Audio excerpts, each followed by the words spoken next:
Estamos de volta com o nosso programa, acolhendo o Gabriel Frade, que é leigo da nossa igreja, casado, pai de 3 filhos, estudou em Roma, na Gregoriana, fez filosofia e teologia. Hoje já possui um mestrado em liturgia na Pontifícia Faculdade de Teologia Nossa Senhora da Assunção, aqui em São Paulo. Ele está aqui para falar sobre liturgia, fé e vida. Gabriel, que bom ter você aqui no nosso programa Deus com a gente. O que é liturgia? Uma palavra que às vezes as pessoas não sabem o significado, porque eu sou da equipe de liturgia, eu vou participar da liturgia da igreja. Como você definiria a liturgia?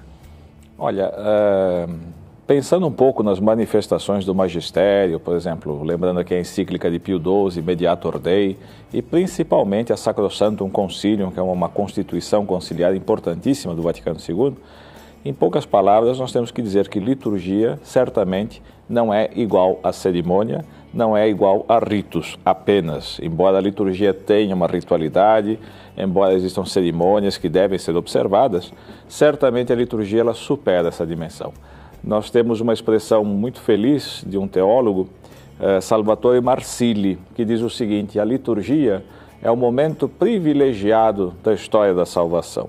Trocando em miúdos, é um momento denso no qual o ser humano pode, de fato, ter um encontro real com Deus através das cerimônias, através dos ritos, através da palavra, através dos sacramentos, enfim, tudo aquilo que compõe a liturgia. Jesus, ele veio na terra, né? O Deus que se fez carne e veio habitar entre nós, veio nos encontrar.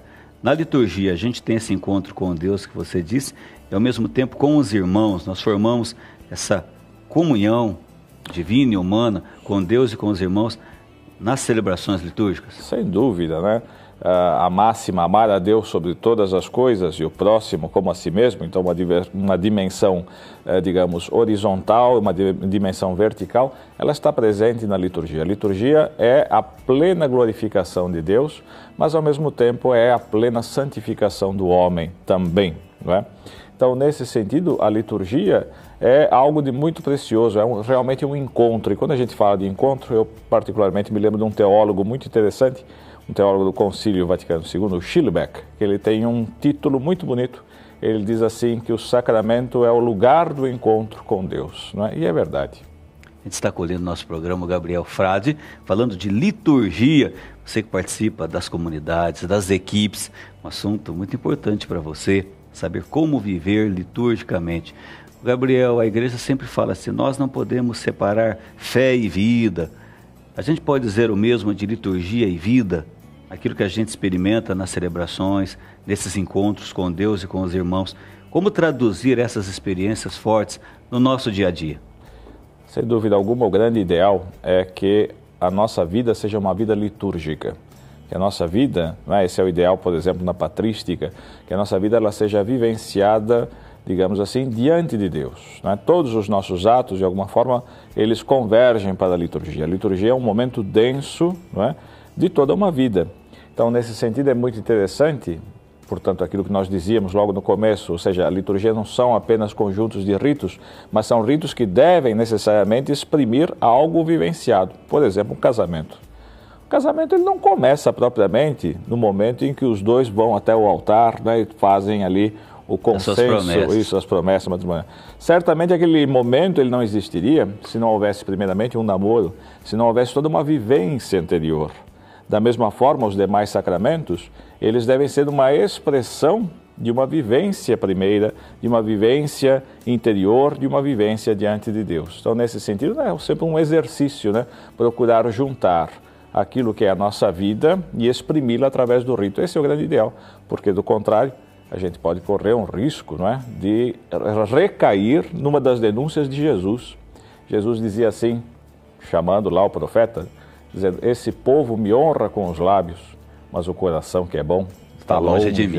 Então a gente tem que evitar isso, a gente tem que buscar o grande ideal, que é aquilo que a gente celebra, é aquilo que a gente procura viver ou vive de fato. Recentemente nós comemoramos 50 anos do Concílio Vaticano II e nos documentos do Concílio nós temos um totalmente dedicado à liturgia. E às vezes os leigos participando da comunidade já acham muito difícil o estudo da liturgia. Não sei se é o comodismo, porque as pessoas não buscam. Você como leigo da nossa igreja, engajado, você tem amor pela liturgia. O que você diria às pessoas que fazem parte das equipes, das celebrações, que às vezes não buscam o aperfeiçoamento, achando que é muito difícil? É possível ir aprendendo passo a passo, buscando um aperfeiçoamento? O que você conta para a gente? Sem dúvida alguma, existem muitas maneiras, né? Eu quero aqui salientar, sei que a CNBB, ela já fez isso num passado recente, e ela está para lançar uma versão popular desse documento que é importantíssimo para a liturgia, intitulado Sacrosanctum Concilium. É o primeiro documento do concílio, um documento riquíssimo, né? Reconheço, muitas vezes tem uma linguagem difícil, por isso, então, a CNBB, com todo esse carinho, com todo esse cuidado, quer trazer esse documento, mas numa linguagem mais acessível.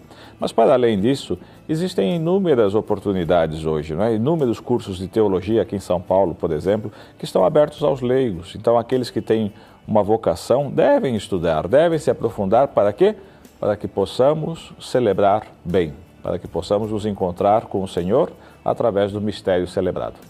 Gabriel, a gente agradece a sua participação no programa Deus com a gente, falando sobre a liturgia.